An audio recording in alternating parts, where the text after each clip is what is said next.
Ebola virus को लेकर केंद्र और हरियाणा सरकार अलर्ट हो गई है। केंद्रीय स्वास्थ्य मंत्रालय ने सभी राज्यों को सतर्क रहने के निर्देश दिए हैं। इसके चलते हरियाणा स्वास्थ्य विभाग ने सभी अस्पतालों को एडवाइजरी जारी कर दी है। इसके तहत करनाल के सिविल अस्पताल में विशेष तैयारियां शुरू कर दी गई हैं। अस्पताल में जल्द ही 10 बेड का आइसोलेशन वार्ड बनाया जाएगा और एक डॉक्टर को नोडल अधिकारी नियुक्त किया जाएगा ताकि किसी भी संभावित स्थिति से निपटा जा सके।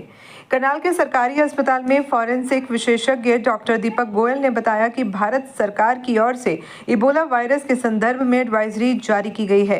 यह एडवाइजरी हरियाणा सरकार के माध्यम से सिविल अस्पताल करनाल को भी प्राप्त हुई है।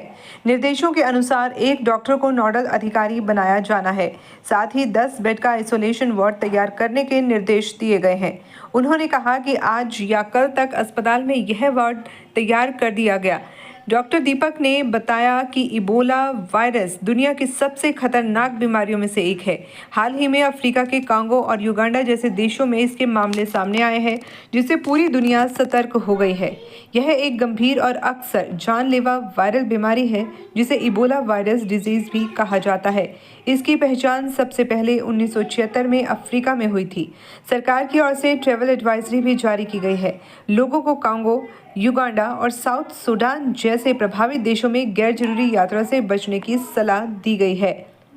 अस्पताल में सीनियर माइक्रोबायोलॉजिस्ट डॉक्टर पारुल ने बताया कि यह वायरस संक्रमित जानवरों से इंसानों में और फिर इंसान से इंसान में फैलता है। इसके मुख्य लक्षणों में तेज बुखार, सिर दर्द, कमजोरी, उल्टी और दस्त शामिल हैं।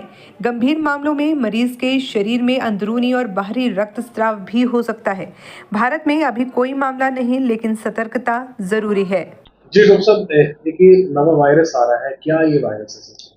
जो भारत सरकार की अभी गाइडलाइन उन्होंने हमारे को जारी की है इबोला वायरस आउटब्रेक को लेके।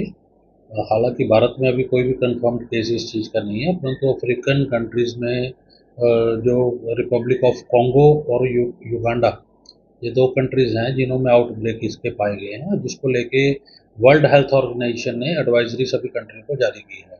तो भारत सरकार ने भी उसी कड़ी में जो सभी स्टेट्स को एडवाइजरी इबोला वायरस को लेके जो एहतियात बरतने के लिए उन्होंने जारी की है। तो वो जो एडवाइजरी है हमारे माननीय जो सिविल सर्जन महोदय के माध्यम से हमारे सिविल हॉस्पिटल करनाल को भी प्राप्त हुई है, जिसमें कि नोडल अधिकारी नियुक्त करना, 10 बेड का आइसोलेशन वार्ड बनाना, जो भी दवाइयों का जो भी जरूरी इक्विपमेंट है इसको लेके उसका स्टॉक अच्छे से मेंटेन रखना।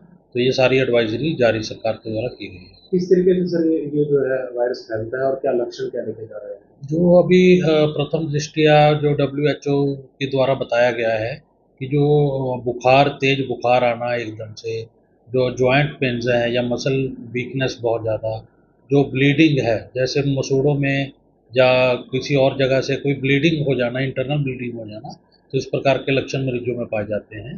तो मरीज अगर कोई भी इफ़ेक्टेड जो कंट्रीज़ हैं, जिसका कि जब WHO ने अपनी एडवाइजरी में जिक्र किया, कोई भी उस कंट्री में ट्रैवल करके आता है और पिछले 21 दिन में अगर किसी ने भी ट्रैवल किया है तो और किसी प्रकार का भी उसको लक्षण दिखाई देता है तो वो अपने आप को आइसोलेट करे। अभी तक हॉस्पिटल की क्या कुछ कह रहे कि अलग से वार्ड किया जा रहा है?